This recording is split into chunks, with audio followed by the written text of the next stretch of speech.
and Scotland with low teens here because of the cloud cover.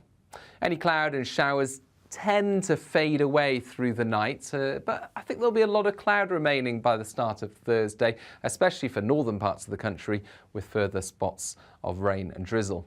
A mild-ish start to Thursday nevertheless, most places seeing temperatures in the double figures, and a bright start for southern parts of the UK. But soon enough, the next area of cloud and rain pushes into Northern Ireland, West Wales, as well as the far southwest. And behind that spell of rain, the weather turns increasingly windy with showers for Friday and Saturday.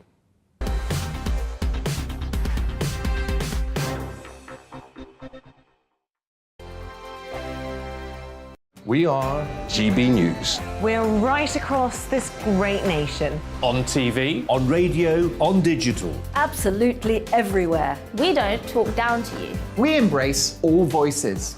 With honest and civilised conversation. We're not part of the establishment. We're one of you. And we're only getting started. Join us on GB News, The People's Channel. Britain's news channel. Every morning from 6 o'clock, we'll wake you up with GB News Breakfast with all the stories you didn't know from the night before. So whether it's serious news, entertainment, or your own views from all over our great nation, we're here to kick off your day with a smile. The national media should be reflecting and reporting what's happening here. You will notice the northwestern accents.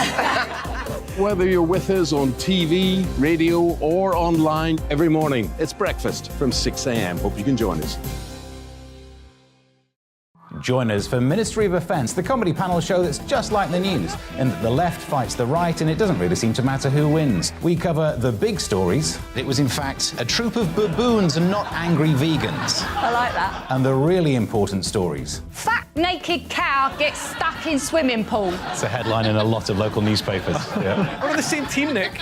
Yeah, but I'm just helping you. Join us for Ministry of Offence, Saturday nights, 8 o'clock on GB News. I'm Dan Wootton. Join me Monday to Thursday from 9 to 11 for the feistiest and most fun news debate on TV, where free speech reigns. I'll bring you a sharp take on the day's biggest stories, bombshell newsmaker interviews, and A-list guests. And I guarantee you, no spin, no bias, no censorship, and no reason to go to bed. That's Dan Wootton tonight, Monday to Thursdays from 9 on GB News.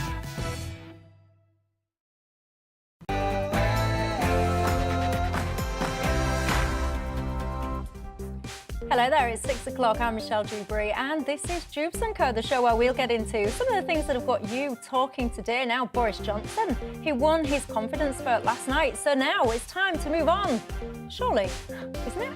And degrees, are they worth it, do you think? And what about this? Do you know the demographic makeup of the UK? A survey shows that our perception of it versus the actual reality of it is miles apart. Well, quite frankly, I'm not surprised when you've got things like pretty much every single advert dripping with overrepresentation of minority groups.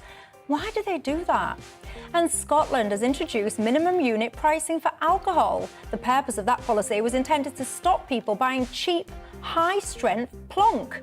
Flaw in the plan, though, the people still bought the booze and just stopped buying food instead. So what do we do now? We'll have all of that to come, but first, let's have a look at tonight's latest news headlines.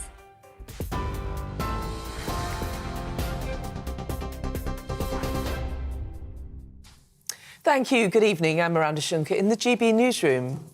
More than 50,000 railway workers are taking part in a 3-day national strike. It's the biggest walkout on the network in over 3 decades. The RMT union says the industrial action will take place on the 21st, 23rd and 25th of June. It's after unions and rail bosses failed to reach an agreement in a dispute over pay freezes and job cuts. Meanwhile, the Prime Minister says his fundamental instinct now is to cut taxes to deliver economic growth. Boris Johnson's asking his cabinet to find ways to cut some of the costs to the public and businesses as he vows to deliver on what matters to the British people. He says the government is focusing on the COVID recovery, tackling inflation and rising energy prices. The PM thanked them for their support after he saw off a vote of confidence in his premiership last night. 148 Tory MPs didn't back him. Thank you, by the way, everybody, for all your good work yesterday, because which was a very important day, because we were able now to draw a line under the issues that our opponents want to talk about, and we are able to get on with talking about what I think the people in this country want us to talk about, which is what we are doing to help them. Well, Foreign Secretary Liz Truss says now is the time to get behind the Prime Minister. Well, we had a vote yesterday. The Prime Minister won a clear majority. It's time to draw a line, move forward and focus on what people want us to be talking about: housing, childcare, delivering on lower taxes. Well, opening an Opposition Day debate on standards in public life, Labour Deputy Leader Angela Rayner told MPs many people cannot move on from Partygate without the Prime Minister standing down. But the conduct of this Prime Minister undermines those values, rigging the rules that he himself is under investigation for breaching, downgrading standards, debasing the principles of public life before our very eyes. There's nothing decent about the way that he has acted. Well, polling expert Sir John Curtis told GB News Boris Johnson has lost public support. Yesterday morning, in the wake of the announcement that the vote was going to take place, they found 60% of people saying that the Prime Minister should resign. That's exactly the same as what the polls were saying in the immediate wake of the publication of the Sue Gray report. Well, in other news, the UK Health Security Agency has declared monkeypox a notifiable disease. It means from tomorrow, doctors will have to alert authorities to any suspected cases among their patients. It's part of efforts by officials to stop the spread of the virus. There are now more than 300 confirmed cases in the UK. A man described by prosecutors as the biggest Nazi of the lot has been jailed for 8.5 years. Alex Davis was found guilty last month of being a member of the banned far-right group National Action. He co-founded the neo-Nazi organisation while he was a student at Warwick University in 2013. The number of people using food banks has risen from 1 in 10 to nearly 1 in 6. The Food Standards Agency says 3/4 of people say the cost of food is a major future concern. More than a fifth of those surveyed in March are thought to be skipping meals because they don't have enough money to buy food. And West Midlands police have released pictures of 2 suspects they want to speak to after a man was doused in petrol and set on fire in Dudley. One of the men has been named as 30-year-old Stephen Burden. A second male is also being sought after the attack at a petrol station forecourt last Thursday. The 20-year-old victim remains in hospital, but in a serious but stable condition. The sister of a British journalist has pleaded with Brazilian authorities to do all they can to find him. Dom Phillips was last seen early on Sunday on his way to Brazil's largest indigenous territory. The 57-year-old was heading there for research for a book alongside a Brazilian advisor, but the pair didn't make it to their destination. The Brazilian Navy says it sent out a search and rescue team and would deploy a helicopter today. And the government's chief scientific advisor says it's disappointing that Downing Street and Whitehall officials did not stick to COVID rules. Sir Patrick Vallance made the comments as he was knighted at Buckingham Palace. He received the honour for helping to lead the UK's battle against the virus. Well, on TV, online and DAB plus radio, this is GB News. Now it's back to Dewbs & Co.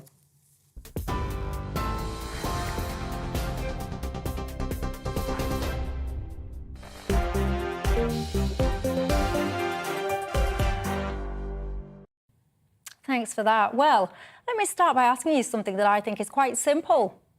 If one side has 60 and one side has 40. Which one won? If I were to ask that simple question to a class of primary school children, they'd all know that the correct answer is, of course, 60, and that'd be the end of it. So why then has that rationale not been clearly accepted by grown adults today who've insisted on stating that because 40% of MPs voted against Boris Johnson in the confidence vote yesterday, it is the start of the end? A loss, if there ever was one, an embarrassment, a humiliation, and an indication that he has no mandate to govern.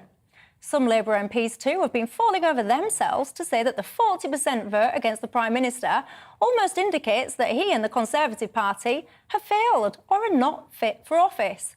But hold on a second, because if I cast my mind back to the 2019 general election, many of the Labour MPs were elected into seats where way more than 40% of the electorate voted against them, but yet due to the Brexit vote split, the Labour MPs got in. So if indeed they do think that a 40% vote against you means that you've got no mandate, etc., then what are they doing in their roles?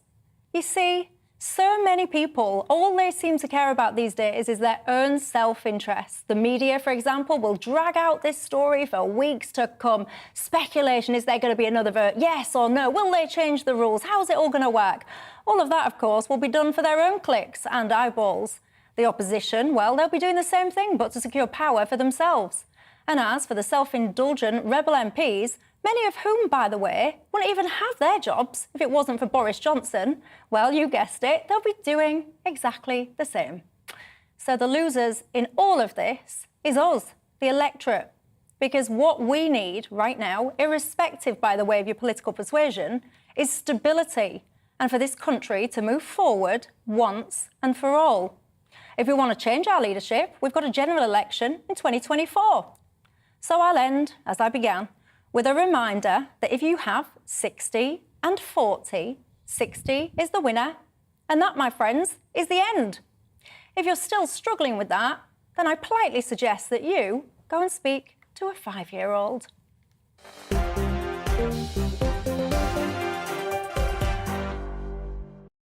Well, keeping me company until 7 o'clock tonight, my panel. All the men out there, you're in for a treat because I've just realised it's ladies' night. We've got broadcaster Sophie Corcoran, Ashley Frawley, a sociologist based at Swansea University, and political commentator Dominique Samuels. I've just realised, and I've said if there's any men watching, it's ladies' night and it's a treat for you. But in this day and age, I can't really say that, can I? I've got to say if there's any men watching, any women watching, anyone with a cervix, anyone with a whatever. My point is, in summary, it's a treat because we've got 3 great panellists for you tonight. And you know the drill on Dewbs and Co by now, don't you? It's not just about us, it's about you at home as well. What is on your mind tonight? What do you think to some of the stories that we're going to be discussing? Get in touch with me. You can email me gbviews@gbnews.uk. You can tweet me @gbnews or @MichelleDewbs. Don't forget already, if you haven't, subscribe to us on YouTube, download our app. We're all across social media. And as I always say, if you're sitting there thinking, oh, I love this show, but I need to go out, worry not, take me with you. We're on the radio, DAB+, so wherever you are, if you're watching or listening tonight, you are very, very welcome. Now, I feel pleased, actually. I've got my little rant off my chest about 60-40. Very briefly, ladies, what do you think about it? I'll start with you, Ashley. Yeah, Partygate really annoys me because it's become this really infantilized discussion of the failure of policymakers to act as role models for us. Like we're children and our naughty parents have failed to follow the rules of the household. Instead, I think we should be having a grown-up discussion about the fact that our leaders made rules that they themselves clearly did not believe in. And instead, what we're doing is we are transforming the rules into these like biblical commandments that have been handed down from on high, instead of something that should have been debated in society and agreed on in a democratic society. And this matters because I think there are really deeply undemocratic undertones to this discussion. Instead of having a debate, which is what I think we should be having, about whether or not we handled the pandemic correctly, whether or not the rules were right or just or even effective, we're having a debate about cake. I mean, it's ridiculous. And what's going to happen is when there's a crisis again, because a lot of people are saying that this was a dress rehearsal for the climate crisis and climate lockdowns, that's something that people have actually suggested. Are we going to be able to fight back against that? Because we've not had an adult conversation about whether or not that was the right thing to do.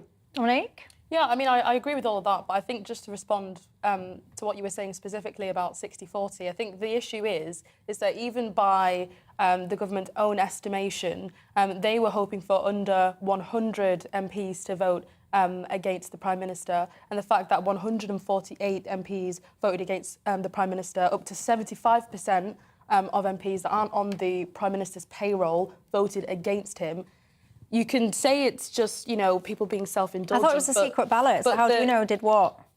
Well, people have sort of made their own estimations. And, I mean, that's how we know how many voted against him in the first place. But they were expecting under 100, and they got 148, which is obviously bad. It's worse than Theresa May, and it's worse than Margaret Thatcher. Theresa May, though she did better than Boris Johnson, she ended up resigning 6 months later. So no matter how you roll the dice, it's not good for the Prime Minister. But I just sit and I just think, so what? I've seen all these analyses today of Thatcher did this and May did this, and if you look fast forwards, and I think, haven't you lot got better things to do with your time? But the thing 60% won, end of story, move on. Sophie, am I wrong?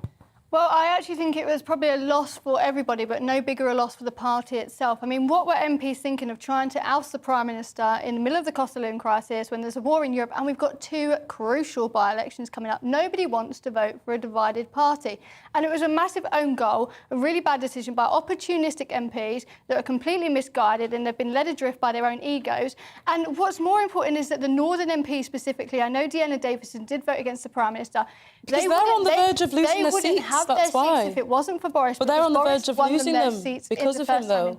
Yeah, but do they think that Jeremy Hunt is going to win? Because I think if they think that Jeremy Hunt is the solution, then they deserve. But that's a different conversation entirely. The issue is that one of the main reasons isn't even because of Partygate. It's because the Prime Minister is not the person that people elected in 2019. He's turned into an eco-fanatic. He locked the country down. He's raising taxes. He's willingly raising people's energy bills. He's not doing things that a Conservative person or a Conservative Prime Minister would do. So I would agree with you. I would agree with you if Boris Johnson was this great guy who was doing all these Conservative policies, but he's not stuck to his manifesto. He's pretty crap. Who's going to take over? Because it's not going to be a backbencher. You're not going to get someone like Steve Baker take over. It's going to be one of the people that I agree. There's no alternative. There's no change. And just because you get rid of a Prime Minister doesn't mean you're going to get someone better, because don't forget the Conservative got rid of Thatcher and ended up with Major. But perhaps this is what Boris needed, though, because, look, biggest example being, he's talking about cutting taxes. Why is he all of a sudden talking about cutting taxes? Because he was basically nearly forced out by his own MPs, including MPs that are traditionally low tax, like David Davis MP, for example, like Andrew Brigden. That's the reason why he's now talking about lowering taxes. Ashley? I think whenever a big story like this makes the headlines, we need to look at, this is what we are supposed to talk about, but you need to look at what we're not actually talking about. And I think we need to, we are being redirected, our attention is being deflected away from the key issue here, which is what you're talking about now. That's not what's in the headlines. That's not, why people think this has happened is because of Partygate. It's not because he's not stuck to his manifesto. It's because he didn't follow the rules. And what we're doing is we're opening the door. That's what legacy media is focusing on. Yeah. The real people think that he's been a disappointment all around. Even GBNews was in Boris Johnson's constituency today, and even the reporter said herself that people are more actually talking about him as a constituency MP and not the fact that he ate a bit of birthday cake one night. He's a crap Prime Minister right now. I think that's just the fact of it. Well, yeah, you see, Dominique says he's a rubbish Prime Minister, but I can tell you a lot of people are emailing in and you're still supporting him. And for me personally, I just get to the point now, I just think so many of them, they're just as bad as each other. And what I want for this country now is a form of stability and for us to move forward. It's all right talking about manifesto promises and this, that and the other. But at the end of the day, have you seen the state of the globe? It's not just this country, by the way. It was almost the global economy. We've had the pandemic. We've now got a war in Europe, and on it will go. The last thing we need to be doing, and I almost find it an act of self-harm for our country, is by focusing on things like, do you want Jeremy Hunt or do you want Boris Johnson? To me, it's all self-serving, self-indulgent nonsense. Just pack it in, rally behind the leader and get on with doing your jobs. That's what I say. But Nigel says, Michelle, Your analysis is completely wrong. Ian says, how can you defend someone, Michelle, who's a criminal and a serial liar? I thought you were an honest, decent northerner, but I guess not. I am an honest, decent northerner, Ian, but I'm also one who just wants this country to prosper and move forward instead of having all of this. Well, you say it's not going to prosper with him, but unfortunately, when the alternatives are people like Jeremy Hunt, you've already seen he didn't do very well at all in the last contest for leader. So I don't understand why people think he's going to be the god now. Look, I accept that, but I knew that Boris Johnson would win the confidence vote. I said it was a waste of time because he'd win. However, why I'm happy about the confidence vote is because it is going to kick his butt to be fair, into line, quite well, into though. shape. When you think of things like with Ukraine, I mean, Who's done well? Zelensky, someone said today, thank God he didn't lose because he's my biggest ally. And this is the problem with the confidence vote. It's going to make us look like a joke on the world stage because we've got a war in Europe and our Prime Minister has undoubtedly been one of the best friends to Zelensky. And here we go, trying to kick him out over birthday cake. I mean, we look like an absolute laughing stock as a country. What's wrong with sending billions to Ukraine? Well, personally, I don't think that Boris Johnson sending billions to Ukraine is the reason to the become new his immigration, the new immigration bill coming on. He's cracking down on the protesters. He's doing things that the public want. And the good thing is that we've now put him in a position with Partygate and with the vote of no confidence of where he's worried. And it's better the devil you know than the devil you don't. I agree, and but he's then concerned, so he's going to start. If the confidence vote had never happened, he wouldn't have said all of a sudden, right now, I'm going to start thinking about tax cuts because now that wasn't even on the agenda. Because now we've got him where we want him. Well, he was going to win anyway, but the point is that, you know, it's kicked him into line, which I like. Ashley, your final word on this to you? I just want to reiterate that we need to draw a line under this and move on, but we cannot forget what we went through in the last 2.5 years. My main concern is that we are now applying the rules much more stringently after the fact than we did at the time. Because I don't know about you, but I remember June 2020, and it was like, well, we can have some cake because we're at work, right? All of a sudden, we're sticking more to rules instead of questioning. We need to have an inquiry. We need to think about what happened so that the next time something happens, we make sure that we act in the best way possible. We're not talking about that, and that is a really big deal. And you're right. I remember, you say we'll all remember June 2020. I will certainly remember June 2020. I was in a hospital. I was completely alone, incredibly scary and worrying time of my life. I wasn't allowed a single solitary visitor because of these inhumane, pathetic, ridiculous rules. I will never forget it. And when I say move on and just focus on the future, that is not me undermining the loss and the hurt and the pain that many people, some of my viewers, will have experienced because of these inhumane rules. You know, absolutely on the contrary, I feel for people. I was impacted by it myself.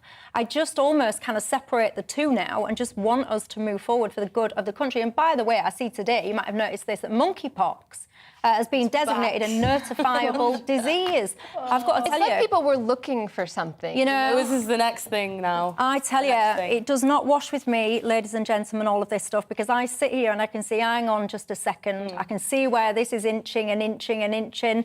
You know, stick your monkeypox where the sun doesn't shine. I think you've got 300 and odd, but I think you've got about 300 and odd people in this country with it now. I wonder how many people have got chickenpox, how many have got shingles, how many have got athlete's foot, chlamydia. Oh, God. No, but I'm serious. I feel like I've noticed a lot more people walking around in masks now, though, since monkeypox has been also in the news. I think I've actually noticed I just think some of these people have an absolute obsession. So I've literally just come back from Davos in Switzerland, where I was actually reporting at the World Economic Forum, and people were saying we want climate lockdowns because it's good for people's mental health. I mean, what planet are you? Well, good. Lock yourself away then. Exactly. If you want a lockdown, if you want a lockdown. Yeah, if you want a lockdown, if you want to walk around wearing a mask, 10 masks, I don't really care, quite frankly, do what you want, but don't enforce it on the rest of us.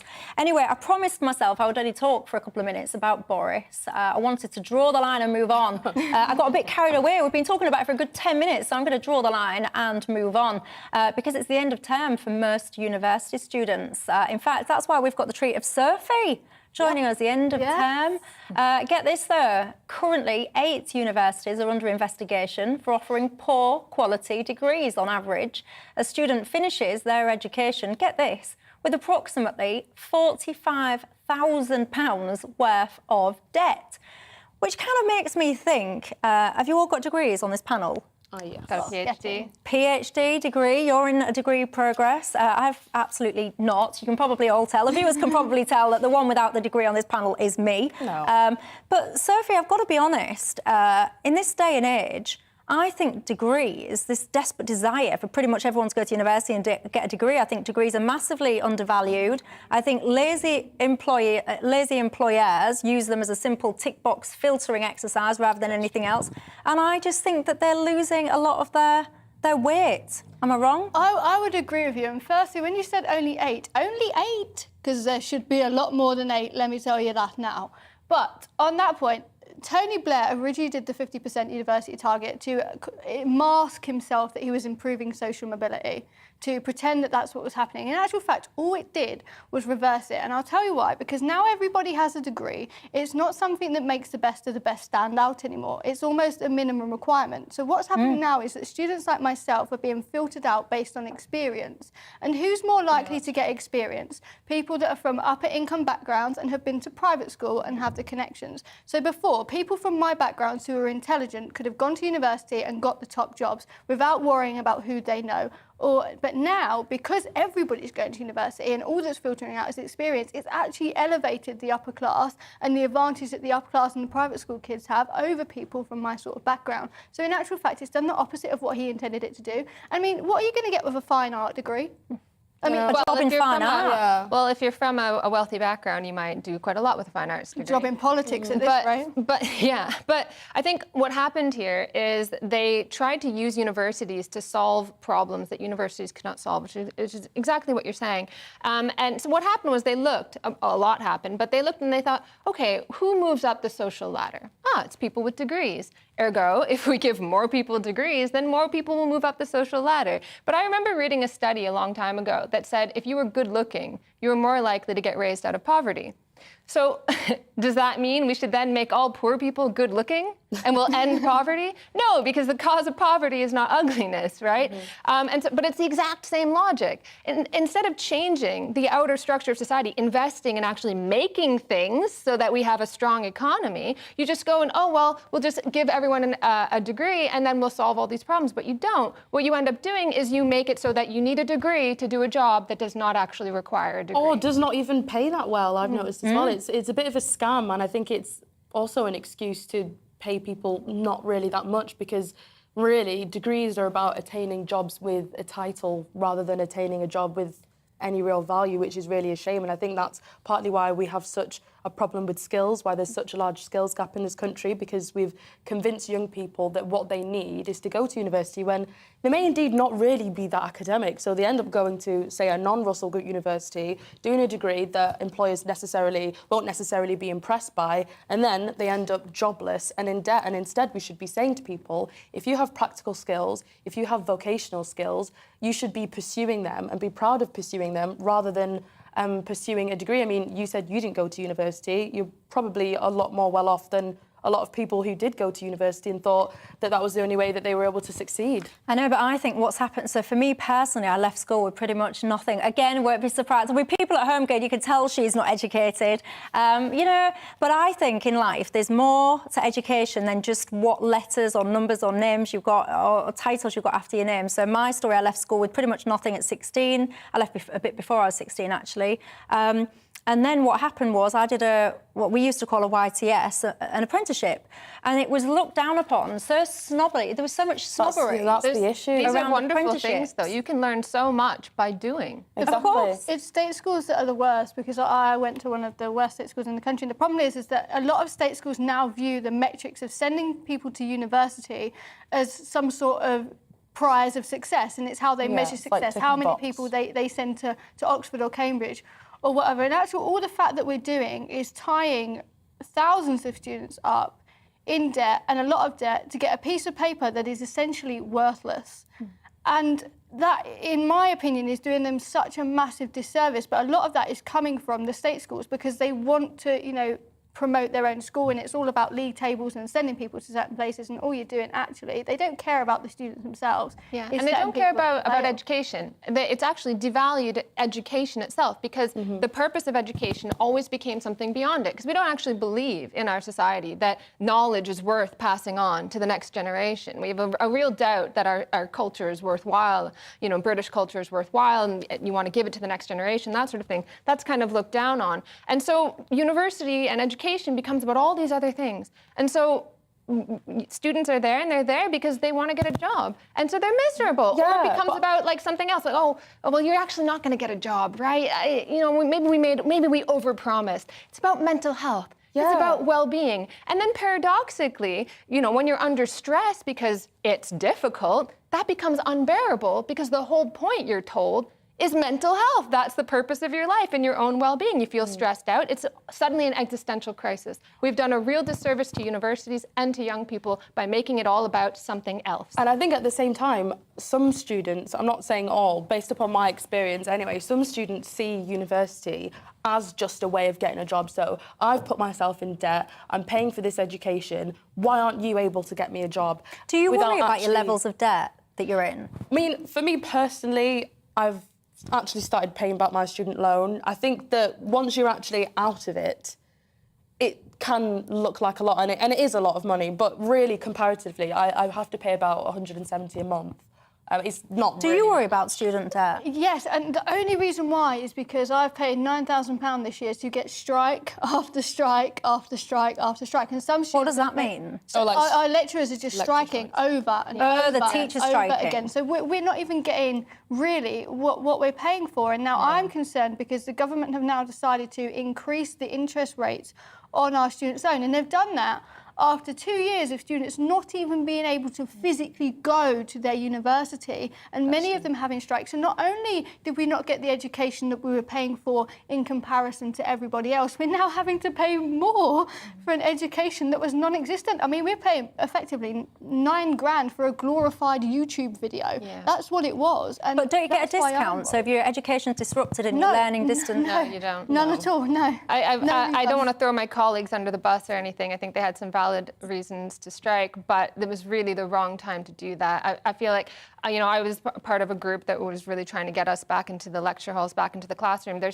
What I do is not something that I can do in my bedroom on a computer. It's about the experience of being there and like making people feel alive and question everything. That's my goal, what I'm trying to do in a lecture. You cannot do that in your bedroom, right? So that was the moment to try, for us lecturers, to try to tell students, we care about you, we care about this.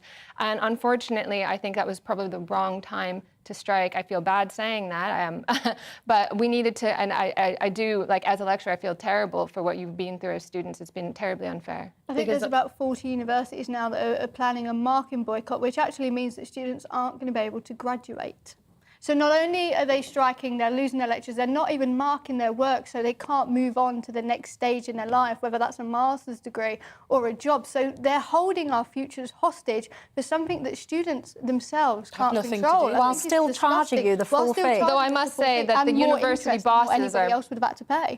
The university bosses are the ones that you should be angry with. I will defend my colleagues just that little bit. Yeah, but hang on though, because if you're saying it's the university bosses that you should be angry with, if it's the lecturers, etc., doing the striking. Yeah.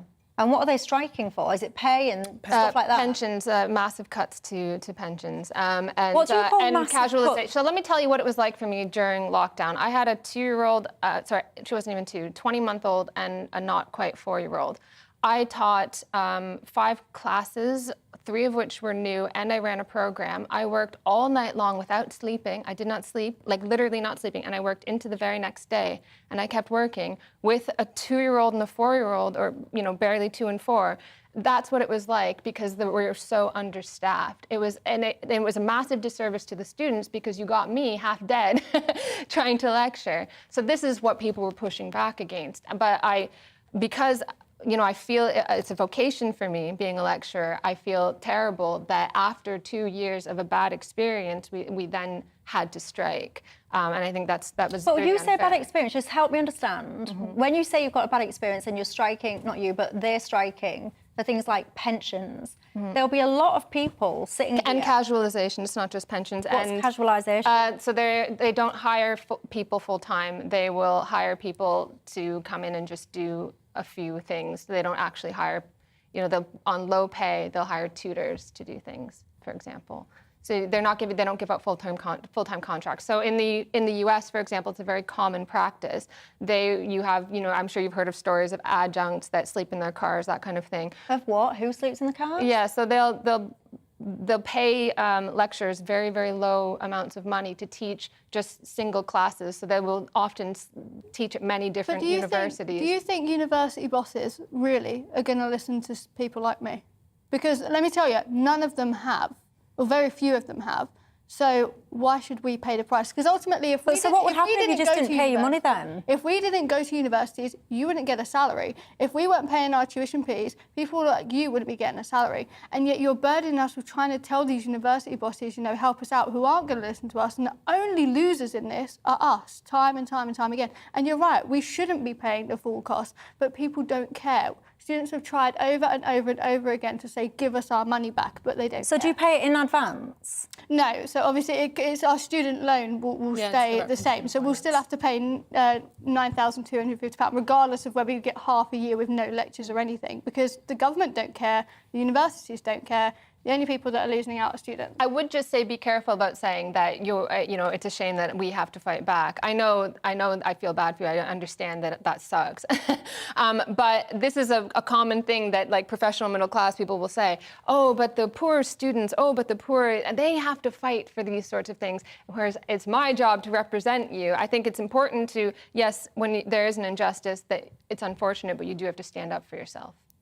Yeah, but you lot are going on strike because you're saying that your pensions are not as where you want them to be. But then on the flip side of that, the universities are expecting the students to accept what I would call a grossly substandard service. I think, to be fair, from my experience being at Durham, we've had a lot of strike action. The students supported the strikes until you put a marking boycott on the table. Then we said enough is enough. Well, I've just realised the time, everyone. I was supposed to have gone to a break a good probably 5-10 minutes ago, but I was enjoying that conversation. So if you are sitting there at home desperately waiting for the adverts, I do apologise because I held them up. I'll summarise that last conversation and I'll say the moral of the story is get yourself doing apprenticeships. That's what I say. Right, going to take a quick break. When we come back, do you know the size of the demographic or what the demographic makeup is in the UK? I wonder if you do. We'll look at that and more after the break.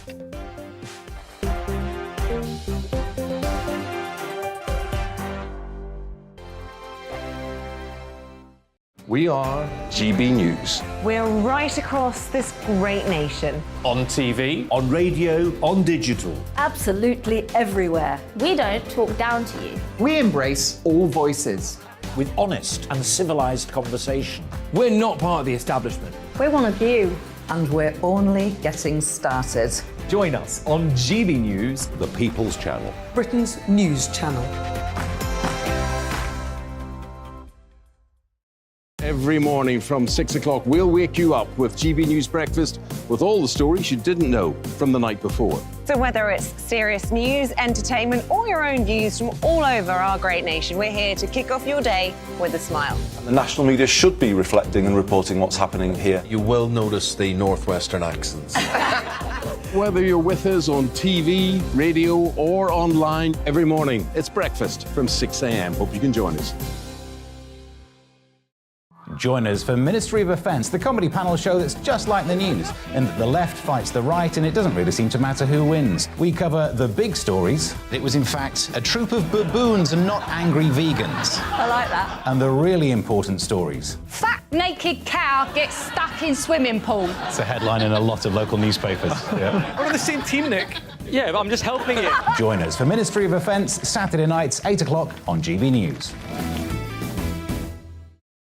I'm Dan Wootton. Join me Monday to Thursday from 9 to 11 for the feistiest and most fun news debate on TV, where free speech reigns. I'll bring you a sharp take on the day's biggest stories, bombshell newsmaker interviews, and A-list guests. And I guarantee you, no spin, no bias, no censorship, and no reason to go to bed. That's Dan Wootton Tonight, Monday to Thursdays from 9 on GB News.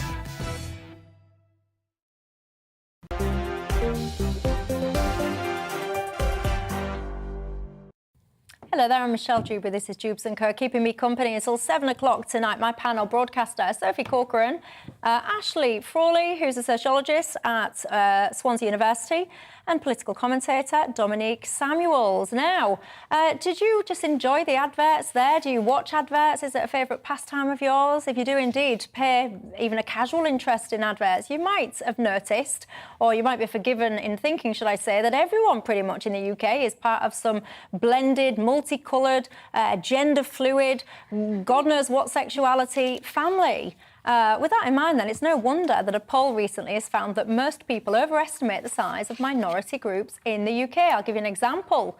If I was to ask you what percentage of the UK is transgender, what would you say? Apparently, the perception is it would be 5%. The answer in reality is 0.3 to 0.7%. If I then went on to ask you, for example, what is the population of black people in this country, you'd probably say apparently around 20% would be the guess, and it's only 3% in reality. And when you look at actually what percentage do white people make up, the perception is that only 65% of the UK are white. The reality is 87%. Dominique, I'm going to come to you because I find this a fascinating topic, so I do, because there is this absolute mismatch. I blame it on things like the adverts. I don't know what advertisers are doing. All of the adverts seem to feature, you know, a demographic that does not represent the country, and I wonder why, and then I ponder, is that a problem or not? I mean, the issue is, because of what we're seeing on TV adverts, and because of what's shoved down our throats by a London-centric mainstream media, people often get incorrect perceptions about the demographics of this country. And you could say that's a positive, you could say that's a negative, but I think in many ways it makes people feel as though there is some sort of agenda to deliberately overrepresent and underrepresent certain groups, which then obviously leads to division, societal breakdown, accusations of racism from both sides. But the fact of, when you look at the facts, black people, for example, are overrepresented on television. I think we're represented about 6% of TV adverts feature black people when we make up about 3.1% of the population. The Daily Mail did a study that says ethnic minorities make up 22% of actors and presenters, despite only representing 12% of the British population. This is obviously a part of some sort of diversity drive, but I don't think it does, you know, ethnic minorities any justice by giving them roles just because of their skin colour. Even with regards to transgender people, we're always having this debate about transgender issues in this country. You'd think that there were transgender people everywhere. That's why we need to change the bathrooms. That's why we need gender-neutral language. And the fact of the matter is, they make up less than 1% of the population. So who are we actually trying to serve?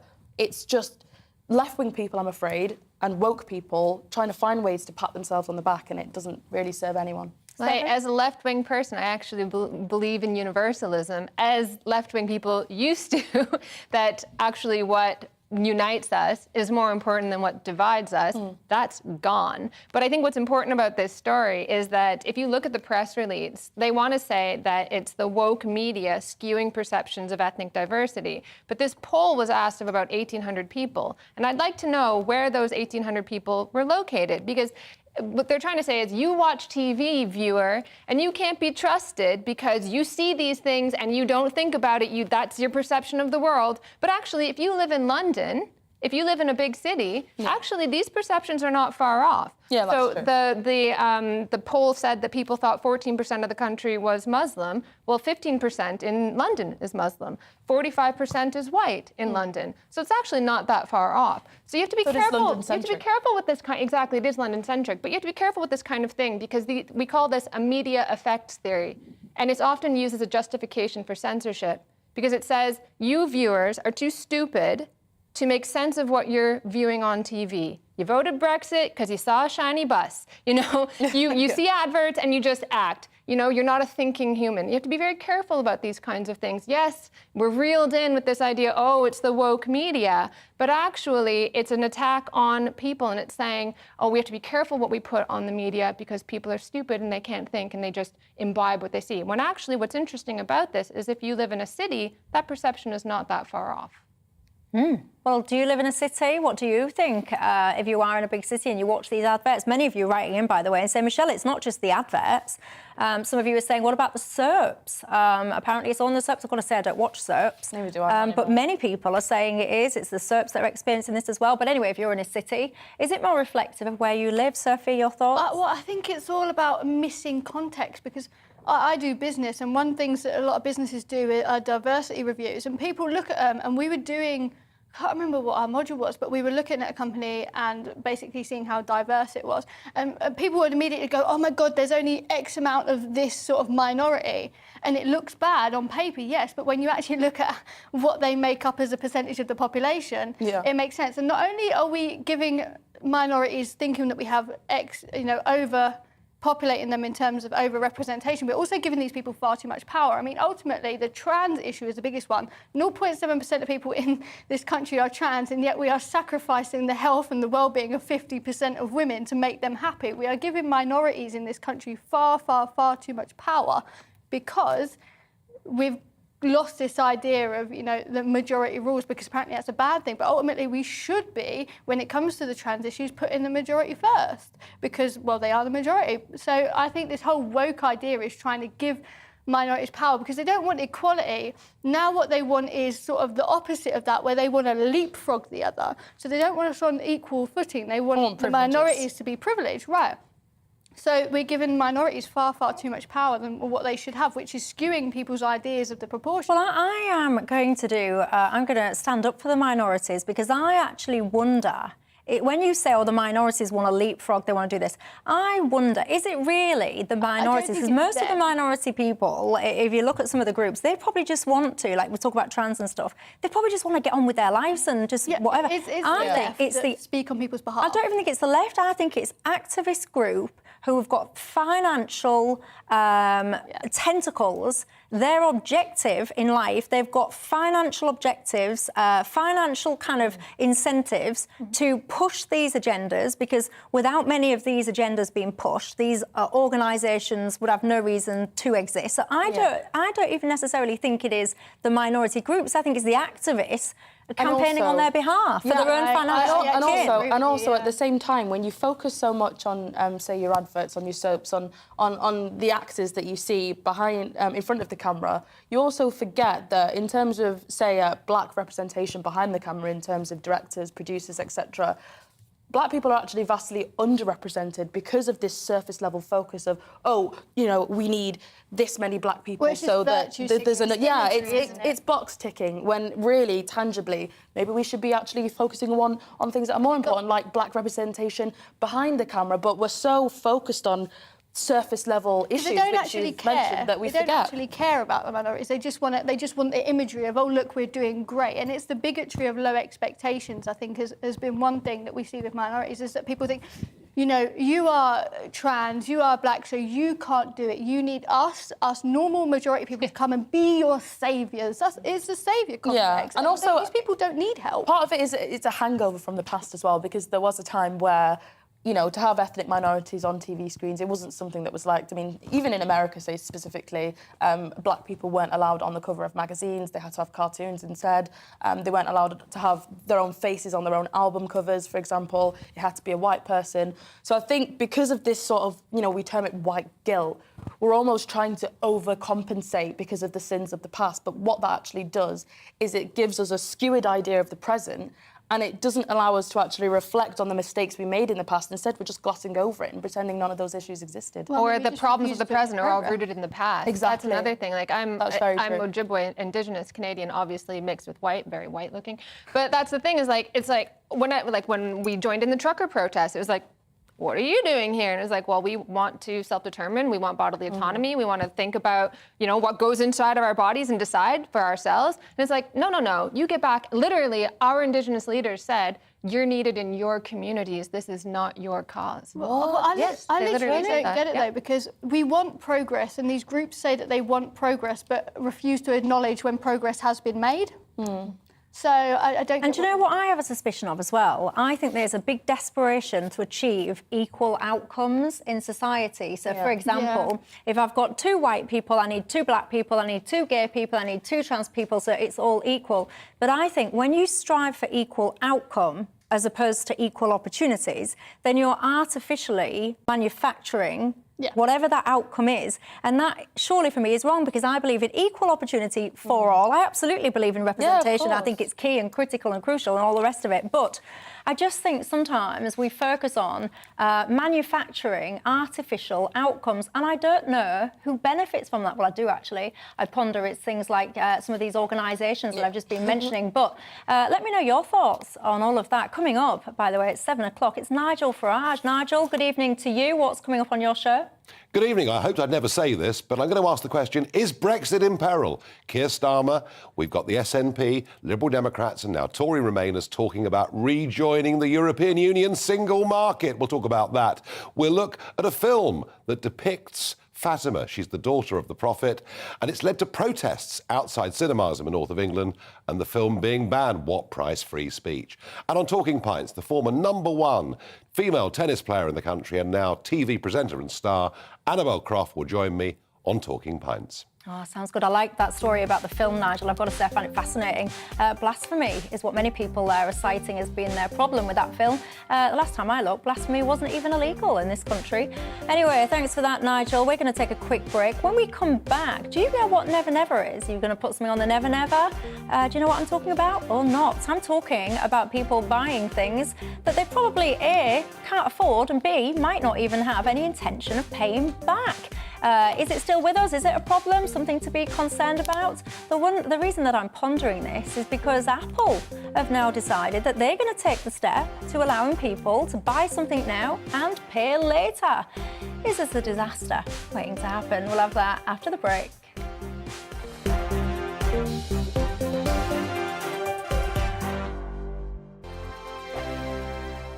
We are GB News. We're right across this great nation. On TV, on radio, on digital. Absolutely everywhere. We don't talk down to you. We embrace all voices. With honest and civilised conversation. We're not part of the establishment. We're one of you. And we're only getting started. Join us on GB News, The People's Channel. Britain's news channel.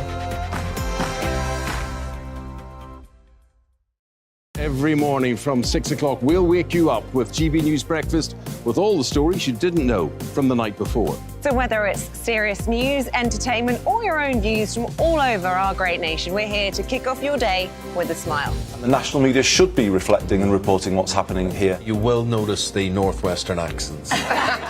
Whether you're with us on TV, radio, or online, every morning, it's breakfast from 6 a.m. Hope you can join us.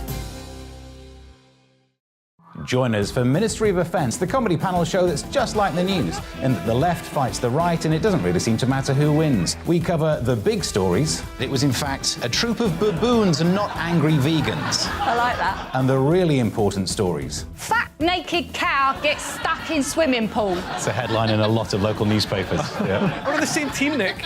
Yeah, but I'm just helping you. Join us for Ministry of Defence, Saturday nights, 8 o'clock on GB News. I'm Dan Wootton. Join me Monday to Thursday from 9 to 11 for the feistiest and most fun news debate on TV, where free speech reigns. I'll bring you a sharp take on the day's biggest stories, bombshell newsmaker interviews, and A-list guests. And I guarantee you, no spin, no bias, no censorship, and no reason to go to bed. That's Dan Wootton tonight, Monday to Thursdays from 9 on GB News.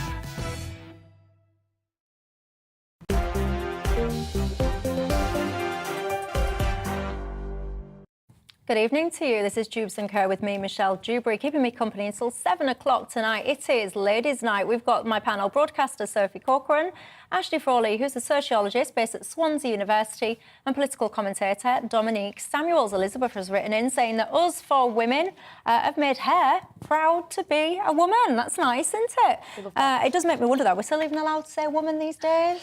I don't know. Cervix haver. A cervix haver. Womb holder. A birth giver. Birth giver. Oh, that one annoys me, you know. Like, what are the names? Why would you carry a child for 9 months and have it basically split your vagina to be called a birth giver? That would rage at me. A womax. Anyway, I digress. I'm not even supposed to be talking about this. I'm supposed to be talking about buy now, pay later. So let me get myself back on track, shall I? Did you know what the Never Never was? Is it a whole thing? I don't think so. Anyway, what do you like when it comes to buying things? Do you buy it? Do you pay it off? What's your relationship like with credit cards? Do you buy stuff that you don't need? Do you use all these kind of, what do they call them, like payday services, etc.? I've got to say, the buy now, pay later sector it's going to be worth over £30 billion by the end of the decade. And now Apple is trialling a way to make it even easier. If you use Apple Pay, for example, on your phone, you can basically buy something at some point soon and you won't have to pay it back for up to 4 months later. I do wonder about this. I can't help myself. I like technology, Sophie, but I can't help myself worry. Are we just kind of incentivising people to buy stuff that, quite frankly, they can't afford? This is a very, very bad idea for students. Very bad idea for students, because people are going to live beyond their means, and students are going to get themselves in all sorts of financial trouble with things like Klarna and Apple Pay, because they're going to buy things that they can't afford. They're going to rack up unbelievable amounts of interest, and then they're going to get themselves in a financial situation they can't get out. Technology is not always good, and it can be bad for a lot of people, especially young people who are a little bit credit card happy, shall we say, but most of them won't be able to apply for a credit card. So when you give them something that is so accessible to be able to buy now, pay later, and make it much easier, we're going to get a lot of people in my generation especially in a lot of trouble. Yeah, I think for maybe I'm being a bit of a paranoid wreck here, but I just feel as though it sort of normalises this. It normalises debt. It normalises being able to buy things outright and not actually saying, I've got the money to be able to afford this, let me put the money down, now it's mine. I feel like it's getting us used to paying for things in instalments, because it's something that has really expanded in popularity. I mean, it started with Klarna. I've used Klarna a few times before, but now with this Apple Pay thing, think of the millions of people that have iPhones, and the fact that it's interest-free as well.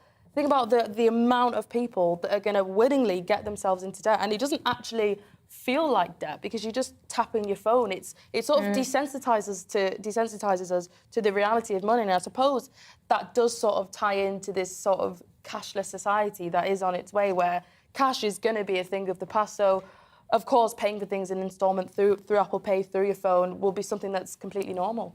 See, one of the things that Dominique just hit on, Ashley, briefly, that worries me, actually, is that so many people are now kind of desisting of cash when you try and pay somewhere with cold hard credit. They're like, no, thank you, it has to be your card. Great if you're someone that uses tech, etc. But what about someone if you want to pay with cash? It's so difficult these days. Yeah, if you're an old person. I just want to disagree, though. I actually think that there's some good stuff in here.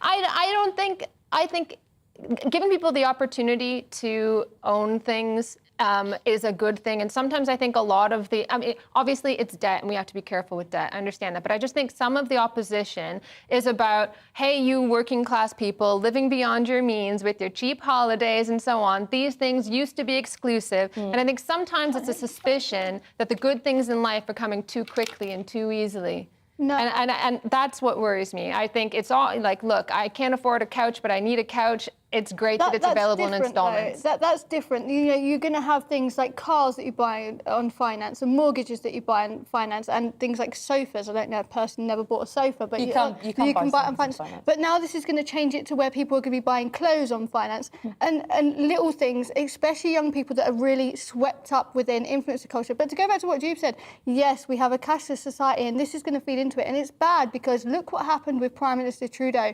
When they had the trucker protests, and you'll know this, he froze their bank accounts. So we're going to get to a point where people say, oh, I'm sorry, your card has declined because of your political beliefs. It gives people far, far too much control that we shouldn't be given to governments. And you can trust the government all you like, but you should never give power to people, because when an opposition comes into power, they also have that right. Well, never mind cards being declined because of your political beliefs. Some of you might have seen the story the other day that one of our producers had his haircut declined halfway through because of his political beliefs, because he worked here, a barber. Yeah, they did, true story. Halfway through the guy's haircut, the barber found out he worked at GBNews and wouldn't finish his cut. Jesus. Is he allowed to? Dear me. Am I allowed to say that? Dear me. Anyway, look at the time. Look at the time. It is time for us to say goodbye. I've just been saying that you can't spend cash anywhere. Annie in Norwich has just emailed in and says, well, at my local kebab shop, they'll only take cash. So there you go. If you're sitting there with pound coins rattling away and you don't know what to do with them, get yourself to Norwich. Annie's local kebab shop. You can spend them all there. Right, that is all we've got time for. I've thoroughly enjoyed my panel tonight, as has many of my viewers. So thank you, ladies, for your time. Thank you at home for your companies. Have yourself a wonderful evening, and I will see you tomorrow. Hello again, I'm Aidan McGivern from the Met Office. Rain overnight will be followed by showers on Wednesday, but always staying fine in the far north of Scotland. That's where a ridge of high pressure keeps things settled, but elsewhere, a lot of low pressure lurking nearby. One system pushing in through the evening, bringing spells of rain, initially to the southwest, then into Wales, central southern England, Northern Ireland. And for the rest of England, actually the weather turns even wetter overnight with some heavy and persistent rain, particularly for southern Scotland, Northern England and parts of the southeast. Behind that, showers follow the rain for Wales and the southwest, and it's a mild night to come for many, 13 to 14 Celsius. But for the far north of Scotland, a cool start to Wednesday because the rain doesn't quite reach here. Plenty of sunny spells and fine weather persisting through Wednesday, but the rain stalls across central belts into central parts of Scotland. A lot of cloud there for parts of Aberdeenshire, keeping things cool, whilst slow-moving showers affect Northern Ireland, southern Scotland, northern England, with fast-moving showers further south on a brisk breeze. 22 Celsius in London. Away from the showers, it will feel still